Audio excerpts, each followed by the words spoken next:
Here's a good example of where having welding equipment has been really handy. I adjusted my oxygen this time around for the second go.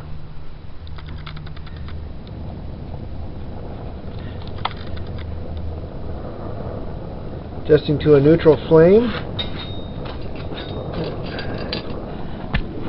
We're fixing the lever on the stand mixer that I have, the C210 Hobart.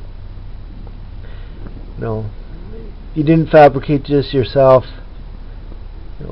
find a place that has something from 1918. Would be otherwise impossible, right? But if you got the tools, it's a quick, easy task to repair it. It really gives you a little bit of satisfaction.